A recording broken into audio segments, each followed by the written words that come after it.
डालता है जर्रों जर्रों पर, चमक जाता है जिसमें नूरे इस्तेदाद होता है। और कमाले आशिकी हर शख्स को हासिल नहीं होता, हज़ारों में कोई मजनू कोई फरहाद होता है। मैंने आपसे वादा किया था अपने मेहमान ख़तीब को 10 बजे तक बैठाने का।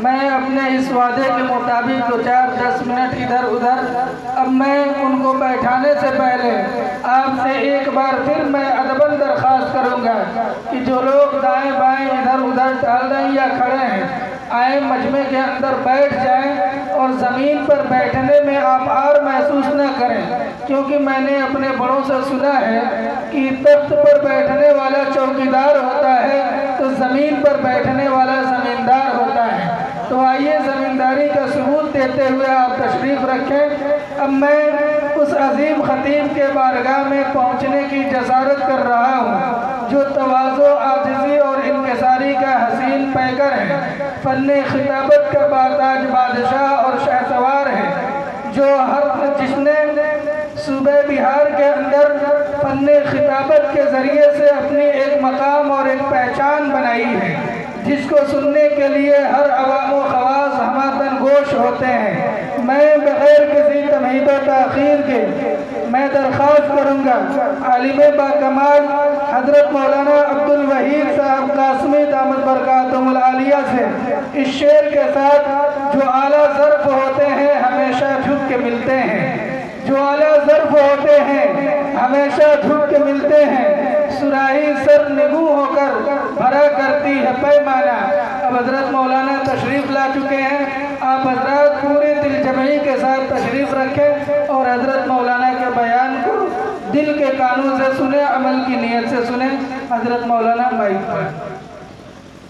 अस्सलामु अलैकुम व रहमतुल्लाहि व बरकातुहू।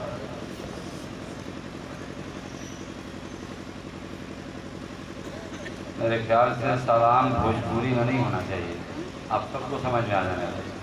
अस्सलामु अलैकुम व रहमतुल्लाहि व बरकातुहू। वालेकुम सलाम। माशाअल्लाह, अल्लाह जज़ाए खैर अता फरमाए। अल्हम्दुलिल्लाहि रब्बिल आलमीन वस्सलातु वस्सलामु अला रसूलिहिल करीम, अम्मा बाद। वक़ाल अल्लाहु तआला फ़ी किताबिहिल करीम, फ़अऊज़ु बिल्लाहि मिनश शैतानिर रजीम, बिस्मिल्लाहिर रहमानिर रहीम, वमा अरसलनाका इल्ला रहमतल लिल आलमीन। वक़ाल अल्लाहु तआला फ़ी मक़ामिल आख़िर, व इन्नका लअला ख़ुलुक़िन अज़ीम। अल्लाहुम्मा सल्लि अला मुहम्मदिन व अला आलि मुहम्मदिन व बारिक व सल्लिम व बारक व सल्लम तस्लीमन कसीरन कसीरा।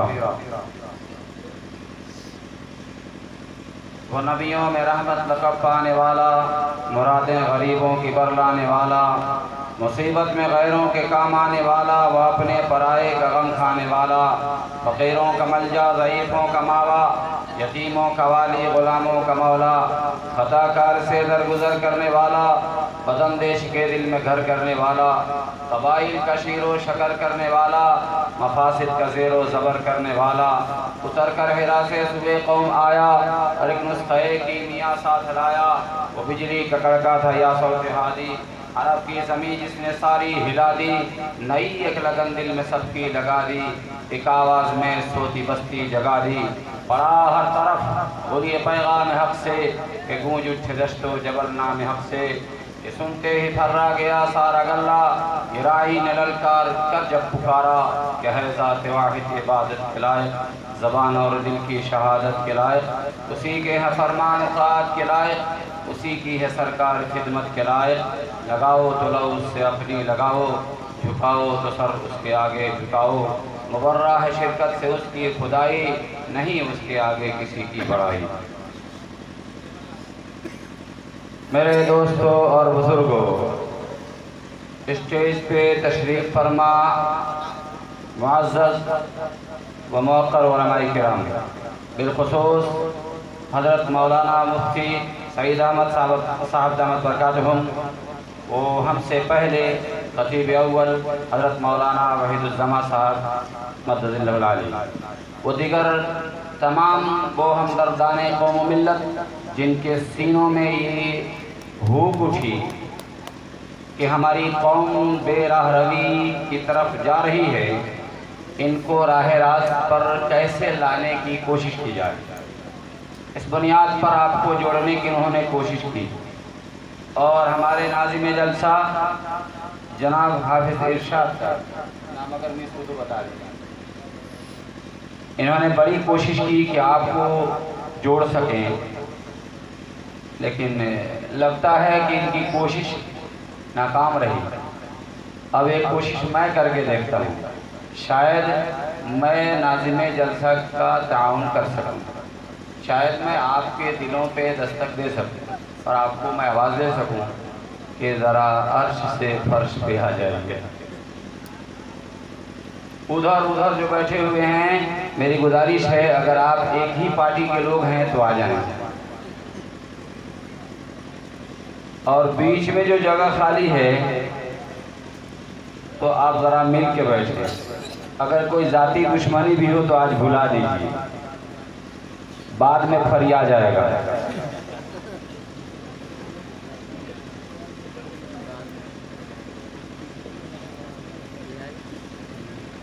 हम मुसलमान हैं और हमने इस ज़ात के ज़रिए इस दीन को सीखा, जाना और समझा है। वो अल्लाह तबारक व तआला ने अकेला पैदा किया, उसकी मिसाल नहीं है। तारीख़ में इस धरती पे किसी माँ ने ऐसी औलाद नहीं जनी जो मोहम्मद अरबी सल्लल्लाहु अलैहि वसल्लम की तनकीद बन सके। अल्लाह का एहसान है कि अल्लाह ने हमें आप सल्लल्लाहु अलैहि वसल्लम जैसा नबी अता किया। हम बड़े खुशनसीब लोग हैं। इस मजमे से अच्छे अच्छे लोगों से पूछा जाए, जो VIPs किस्म के लोग हैं, जो सोसाइटी के सुलझे हुए लोग हैं, बल्कि यूँ कहा जाए कि यहाँ के मुखिया जी को भी ला के बैठा दिया जाए। यहाँ वो तो नाराज़ मत होइएगा, मैं बिहारी मुखिया की बात कर रहा हूँ। उनसे भी कह दिया जाए कि आप अपने नबी के दादा परदादा का नाम गिना दीजिए, दो चार और उनके नस्ब में गिना दीजिए, तो शायद नहीं गिना सकेंगे। और उलमाए किराम को मुस्तथना करते हुए मैं कहूँ कि उनको छोड़ के जिन पर दुनिया के सारे इल्ज़ामात लगा दिए जाते हैं कि इस पूरी कौम की तमाम बुराइयों के ज़िम्मेदार अगर कोई है तो ये दाढ़ी टोपी वाले लोग। किसी की भैंस दूध न दे, इल्ज़ाम मौलवी पे डाल। किसी का मुर्गी अंडा न दे, अरे मौलवी साहब गुजर गया, बस नज़र मार गया। कौम से कुछ नहीं हो तो कुछ न कुछ तो कर ही जाए। मुझे एक आदमी पूछ रहा था कि आप लोग जब चलते हैं तो लोग आपसे जलते हैं और कुछ ना कुछ कहते रहते हैं। मैं आपसे कहना चाहता हूँ कि ये उलमाए किराम जो यहाँ स्टेज पे हैं या जो नीचे बैठे हैं, मैं पहचान तो नहीं सकता, मेरे पास वो परकाल नहीं है कि मैं पहचान सकूं कि इनमें कौन आलिम है कौन गैर आलिम है, लेकिन मैं समझता हूँ इस मजमे में जितने उलमा मौजूद हैं उन उलमाए किराम की जूतियों का सदका हूँ। मैं एक तालिब इल्म की हैसियत से आपके सामने बैठकर आपको बताना चाहता हूँ कि उलमा इस कौम के सही हमदर्द हैं। नबूवत के शहसवार आपके हमारे सारी दुनिया के आलमी और आखिरी नबी हज़रत मोहम्मद सल्लल्लाहु अलैहि वसल्लम के वारिसीन, इन लोगों ने ये तय कर लिया है कि कौम हमें गालियाँ दे, कौम हमारे साथ बदसलूकी करे, कौम हमारे साथ बदतमीज़ी करे, कौम हमारे हुकूक को ज़ाय करे, लेकिन हमने तय कर लिया है कि अल्लाह के रसूल सल्लल्लाहु अलैहि वसल्लम की सीरत सुन्नत को गली कूचों में में चल कर, फिर कर, बैठ कर, खड़े होकर, इज्तिमाई तौर पर, इनफरादी तौर पर, जहाँ जिस मोड़ पर जैसी ज़रूरत पड़ी, हम अल्लाह के रसूल की सीरत और सुन्नत को आम करेंगे, चाहे हालात कुछ भी हों। मैं सलाम करता हूँ और हमारे कराम के इस हौसले को, वरना जो तांग, जो तशनी और जो इल्ज़ाम तराशियाँ इन उलमाए कराम की ज़ात पे होते हैं, अगर आपकी हर बात का जवाब देने लगें तो फिर दीन का जनाजा निकल जाए। मस्जिदों के अइम्मा न मिले, मुअज्जिनीन न मिले, मुदर्रिसीन न मिले। मैं दुआएं देता हूँ इन उलमाए कराम को कि इन्होंने तय किया हुआ है कि हालात कुछ भी हों, हमें अल्लाह के रसूल सल्लल्लाहु अलैहि वसल्लम की वरासत का हक़ अदा करना है। इंशाअल्लाह हम करेंगे।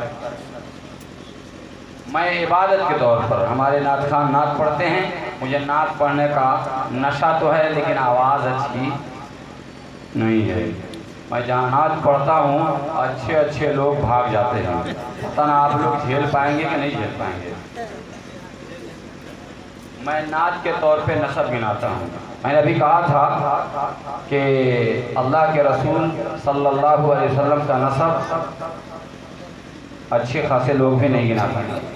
इसमें से जो आलिम न हो और वो अदनान तक अल्लाह के रसूल सल्लल्लाहु अलैहि वसल्लम का नसब गिना दें तो मैं 500 रुपया यहाँ बैठे बैठे नकदी इनाम दे के जाऊँगा। और ये भी सुन लीजिए, मौलवी के पॉकेट से पैसा खर्चा होना क़यामत की निशानी समझिए। मुफ्ती साहब है, निशानी नहीं है, मैं अपनी तरफ से बोल रहा हूँ। होता ही नहीं बेचारे के पास, तो कहाँ से करेगा। लेकिन इतना बड़ा इनाम दे दो तो बड़े कलेजे की बात है। हमने जिस नबी को नबी माना है वो यूं है, मोहम्मद बिन अब्दुल्ला बिन अब्दुल मुत्तलिब बिन हाशिम बिन अब्द मुनाफ बिन कुसई बिन किलाब बिन मुर्रा बिन काब बिन लुई बिन गालिब बिन फहर बिन मालिक बिन नदर बिन कनाना बिन खुजैमा बिन मुदरिका बिन इलियास बिन मुदर बिन नज़ार बिन माद बिन अदनान बिन आद बिन हमैसा बिन सलामान बिन आउस बिन बौस बिन तमवाल बिन उबई बिन अवाम बिन नाशिद बिन हिज़ा बिन बलदास बिन यदलाफ बिन ताबिक बिन जाहिन बिन नाइस बिन मौकी बिन आइद बिन आयकर बिन उबैद बिन अद्वा बिन हमदान बिन संबर बिन यथरिबी बिन यहज़न बिन यलहर बिन इरावा बिन अयद बिन दिशाम बिन ईसर बिन अतनाद बिन इहाम बिन मुक़स्सिर बिन नाहिस बिन ज़ारे बिन समी बिन वाज़ी बिन अवज़ा बिन ईराम बिन क़ैदार बिन इस्माइल बिन इब्राहिम बिन आज़र बिन नूह बिन आज़र बिन नूह बिन आज़र बिन इब्राहिम बिन आज़र बिन नूह बिन सालिह बिन मदुशाल बिन अख़नूक़ बिन यारिद बिन महलाइल बिन क़ैनान बिन आनूशा बिन शीश बिन आदम अलैहिस्सलातु वस्सलाम। कमी बेशी हुई होगी। बहरहाल मेरे दोस्तों और बुजुर्गों, हम में से इतना मजमा बैठा हुआ है, किसी आदमी के पास ये सलाहियत नहीं है वो अपने ख़ानदान के 10 ऐसे लोगों का नाम गिना सके जो उसके बाप दादा परदादा के ऊपर हों। शायद किसी के पास ये लिस्ट मौजूद न हो, लेकिन जिस नबी को हमने नबी माना है उसका नसब इतना महफूज है, बइख्तिलाफ सही लेकिन यहाँ तक महफूज है। अल्लाह तबारक व तआला आपको और हमको जो नबी दिया है वो नबी ऐसी रहमत और सीरत सुन्नत वाला है कि जब पैदा हुआ तो पैदा होते ही हमें इंसाफ का सबक देके गया। हज़रत हलीमा रज़ी अल्लाह तआला अन्हा कहती हैं कि मेरा मोहम्मद मेरे सीने से लगता था और एक तरफ का दूध पीता था, दूसरी तरफ जब मैं उसको अपने सीने से लगाती थी तो मेरा मोहम्मद दूध को मुँह नहीं लगाता था। मैं परेशान हो जाती थी कि किसी ने जादू कर दिया है मेरे बेटे पर, किसी ने टोना कर दिया है मोहम्मद पर कि एक ही तरफ का दूध पीता है, दूसरी तरफ का दूध नहीं पीता। लेकिन हलीमा को बाद में पता चला, वो कहती हैं मुझे बाद में पता चला कि ये मोहम्मद ऐसा इंसाफ पसंद था कि बचपन में भी शेर खारगी के ज़माने में भी दुनिया को ये पैगाम दे रहा था कि मेरे दूध शरीक बहनें भी हैं, मेरे दूध शरीक भाई भी हैं, एक सीने से दूध पी लेता हूँ और दूसरे सीने का दूध अपने दूध शरीक भाइयों के लिए छोड़। आइए मुख्तसरन मैं आपके सामने उस नबी की सीरत की झलकियाँ देते हुए मैं असल मकसद की तरफ आऊँगा। इस इश्तिहार के बैनर तले जो बात रखी गई है, इसराह मुआशरा, मुख्तसरन सीरत की झलकियाँ दूँ और आपको बताऊँ कि जिस नबी को हमने नबी माना है, बचपन का ज़माना आपका गुजरा है, जब वो होशमंदी के ज़माने में आने लगे हैं तो कैसी गैरत की ज़िंदगी दिए हैं। हम लोग बेगैरत हो चुके हैं, हमारी गैरत मरती चली गई है। अब 6 भाई हैं, एक भाई कमा रहा है तो 4 भाई आराम से खा रहा है, सो रहा है। इसे गैरत नहीं है कि एक भाई अकेला धूप में जले तपे और मैं क्यों उसकी कमाई पे राज करूं, मैं क्यों ऐश करूं, मैं क्यों ना उसके तरह मेहनत मजदूरी करूं और उसकी इस मशक्कत में शामिल हूं। ये बेगैरती के साथ उसकी कमाई को ढटाई के साथ खा रहा है, जी रहा है, इसकी गैरत को पट्टा लगा हुआ है। लेकिन आइए आमना के दुर्र यतीम के पास चलते हैं और उनके बचपन की गैरत को सलाम करते हैं और आपको बताते हैं कि मोहम्मद अरबी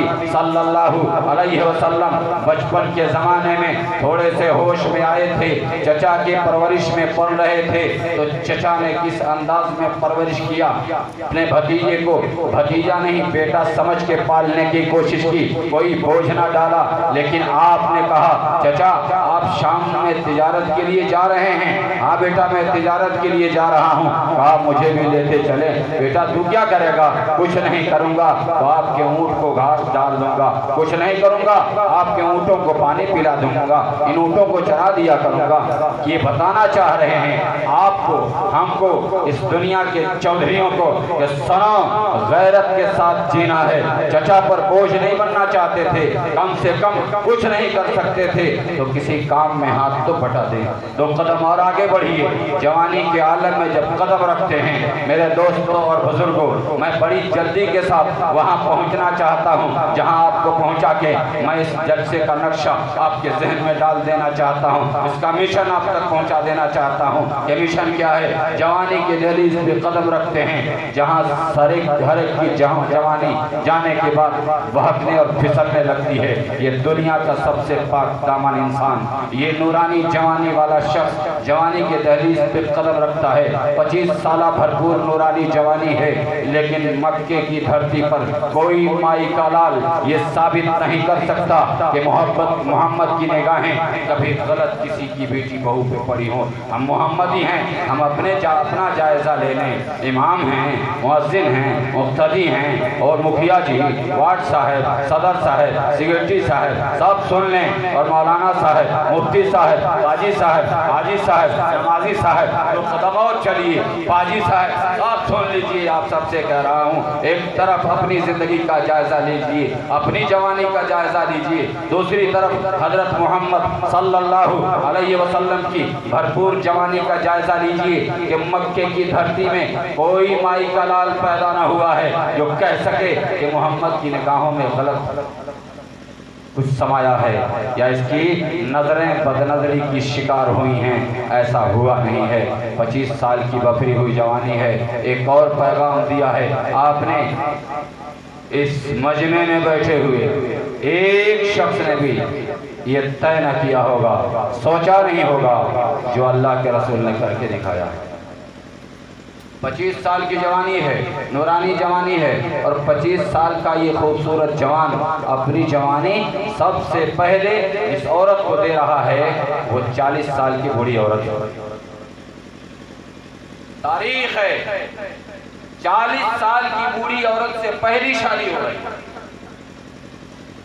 कुंवारा आदमी है, एक कुंवारे से कह दिया जाए कि एक बेवा से शादी कर लो जिसके 2 शौहर इंतकाल कर चुके हैं और उस बेवा से जिसकी उम्र 40 साल को हो चुकी है उससे शादी करो। किसी नौजवान का कलेजा ना होगा, यह तारीख का वाहिद नौजवान होगा जिसने 25 साल की नूरानी जवानी को एक 40 साल की बूढ़ी औरत के दामन में डाल दिया और दुनिया को ये बताया कि लोगों सुनो सुनो और कान खोल के सुनो कि इस धरती पर बेवा को भी जीने का हक है। तुम चाहो इसको समझो न समझो, लेकिन मैं अपनी पहली शादी एक 40 साल की बूढ़ी औरत के साथ करके ये बताना चाहता हूँ कि दुनिया वालों, एक बेवा तड़प तड़प के जीती है, तड़प तड़प के जीती है। उसके एक दिन तड़प तड़प के उसके जीने पर मजबूर करते हैं, उसकी रातें तड़प तड़प के उसे जीने पर मजबूर करती हैं। ये सोसाइटी के अंदर किसी लड़की की शादी होती है और उसकी बारात आती है, वो दुल्हन बन के जाती है। एक दिन शौहर मरा, ये दिल मरती है। शौहर के एक दिन मरने के बाद बार बार मरती है। मोहम्मद शादी करके इस बेवा को ये बताना चाह रहा है, दुनिया के सामने ये पैगाम देना चाहता है कि बेवा को भी जीने का हक है, बेवा को भी शादी करने का हक है। जिसका शौहर मर जाए उसे भी शादी करने का हक है। सोसाइटी के अंदर ये रवाज नहीं था, लेकिन ये रवाज डालना है। ये रवाज डाला किसने? हमारे और आपके सारी दुनिया के आलमी नबी हजरत मोहम्मद सल्लल्लाहु अलैहि वसल्लम। किसका कलेजा है जो ऐसा करके दिखाएगा? कहिए ना, पान खाना सुन्नत है। जहां मजा आता है सुन्नत है, जहां फंस जाता है सुन्नत है, और जहां परेशानी होती है वहां कहता है हिम्मत नहीं है। भाई मुस्लिमीन, अब हम अपने असलियत पे आ रहे हैं। भाई मुस्लिमीन करा पुख्ता यकीन, तो मिठावा दिल के खटका, न जाने कब आई मौत के झटका। समझ में आ रहा है कि नहीं आ रहा? भाई मुस्लिमीन करा पुख्ता यकीन, तो मिठावा दिल के खटका, न जाने कब आई मौत के झटका। झूठ गिबत चुंगली के आदत तू छोड़ा, शिर्क बिदअत से अपना मनवा के मोड़ा, एक अल्लाह से अपना रिश्ता के जोड़ा, 5 वक्त नमाज पढ़ो वुज़ू कर टटका।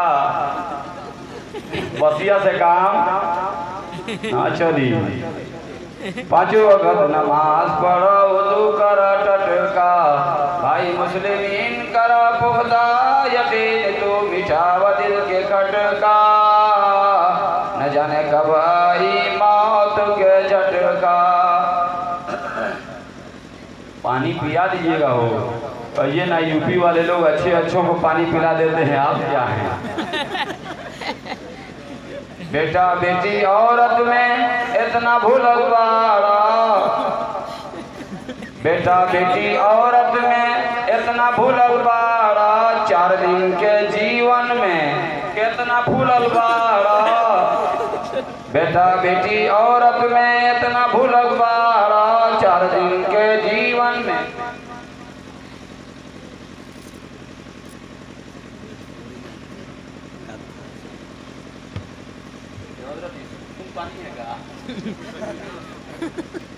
बेटा बेटी औरत में इतना भूलवाड़ा, 4 दिन के जीवन में कितना भूलवाड़ा।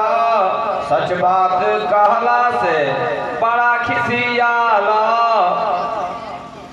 सच बात कहला से बड़ा खिसियाला, झगड़ा करेला तू खूबे जिदियाला, जानबूझ के इतना तू भइल बड़ा नीडर, एक दिन खुल जाई अखिया के पट्टर, पकड़ाई जइया नटका।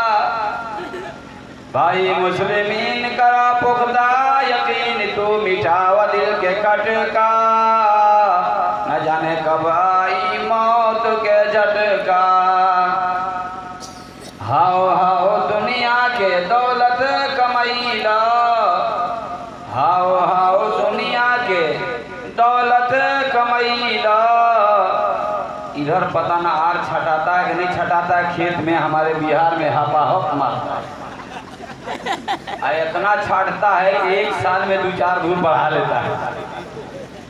हाओ हाओ दुनिया के दौलत कमैला, वहाँ के सौदा कुछो न कैला, संगवा में तहारा कुछो न जाई, ओह दिन लौकी तोहर करनी कमाई, जहिया लागी तोहर घटका। भाई मुस्लिमीन करा पुख्ता यकीन, तू मिटावा दिल के खटका, न जाने कब आई मौत के झटका। आई काज़ा जहिया जान तो हर जाई, आई काज़ा जहिया जान तो हर जाई, ले जाके लोगवा कब्र में सुताई। करेला हिसाब जब फरिश्ता लुगाई, बेनमाजी बेईमान के होई पूरा धोआई, बेनमाजी बेईमान के होई पूरा धोआई। पहले अब्दुल रहीम भाई बात बसफाई, ओ दिन लौकी तो हर करनी कमाई, जया बाजे लगी सटका। भाई मुस्लिमीन करा पुख्ता यकीन, तू मिटावा दिल के खटका, न जाने कब आई मौत के झटका। एगो बिहारी तबलीगी बाबा, इसमें होंगे तो खिसियाइएगा नहीं, हम भी वही हैं। अब 4 महीना वक्त लगा के आए, उनको ईमान उनका बढ़ा। 4 महीने में ईमानी पैराग्राफ जब बढ़ा, मजबूती आई, तो हुआ कि आलिम लड़की से शादी करेंगे। शौक पैदा हुआ, आलिमा से शादी करेंगे तो मेरे माँ बाप की खिदमत करेंगे, दीनदार होगी। नशा हुआ, हम आलिम से शादी करेंगे, लड़की आलिमा होगी। बहरहाल ढूंढते ढूंढते मिली गई, शादी हो गई, घर में आ गई। जब घर में आ गई तो 6 महीना तक ठीक ठाक चला, जैसे आम शादियों में चल रहा है। 6-7 महीना के बाद तो हिसाब किताब लग ही रहा है, चाहे यूपी का हो चाहे बिहार का हो। हमारे पास लोग आते हैं, मुफ्ती साहब जरा लौंग पे दम कर दीजिए, लौंग जरा देख दीजिए। एक जगह मैं गया तो लेके आ गया, आदत पड़ी हुई है, जरा लौंग देखते हैं। हमने कहा मानते हैं, तो करा जरा देख दीजिए। हमने कहा सोने का लौंग लाया है कि चांदी का? तो करा ना वो किराना वाला लाएंगे। किराना वाला लौंग तो पूरा का पूरा देखे, अरे पागल 2 लौंग लेके आ गए, ले आ। लौंग ऐसे खोला, मैंने देख लिया, मैंने कहा देख तो लिया, ले जा। कहा ना इस पे दम कर दीजिए। मैंने कहा हम तो नाक में दम कर देते हैं, तुम लौंग की बात करता है, लेके आ। मैंने दम किया, कहा इसको ले जाए, खिला देना, एक बात देना। तो कह रहा है इसमें कुछ दिख रहा है। बेवकूफ आदमी, ये कोई वीडियो कैमरा है, इसमें दिखेगा? लौंग है, इसमें क्या दिखता है? लोगों ने ऐसा बना दिया हुआ है कि उसमें दिखता, अब जहन बना हुआ है दिखता है। मैंने कहा ये क्या है दिखता है? इसको ले जाए, खिला देना, को बांध देना। तो अब कह रहा है, मैं पूछा ये किसका है? तो कह रहा जानते हैं 3 दिन से हमारी बकरियां नहीं खा रही थी। बेवकूफ आदमी, तू पहले बताना था कि बकरी का लौंग है तो मैं बकरी वाला दुआ पढ़ता। दुआ मैंने आदमी वाला पढ़ा है। आज तू बीमारी बकरी का लेके आ गया, मवेशी के डॉक्टर के पास चला जाएगा, घोड़ा का सुई आदमी को लगा देगा, तुम्हारा दिमाग खराब है। इसलिए बीमारी बनी हुई। तो वैसे ही हजरत को नशा चढ़ा था, आलिमा औरत से शादी करने की आ गई, 6-7 महीना ठीक ठाक चला, उसके बाद वो अपनी असल पे आ गई। कानून जानती थी शरीयत का। तो उसने कहा कि अब आपके माँ के साथ, आपकी बहन के साथ मेरा निकाह नहीं होगा। ये बड़ा जुल्म करती है। घर में 2 को खतरनाक औरत है, एगो सास और एगो ननद। यूपी का नहीं कह रहे हैं, बिहारी सास ननद की बात कर रहे हैं। यहाँ होगी तो खिसियाएगी नहीं।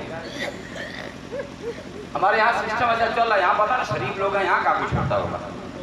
सास और ननद जिस होता है, अल्लाह महफूज फरमाए। हम तो समझे आप लोग बचे हुए थे, आप लोग अभी वही आ गए। घर घर देखा एक लेखा।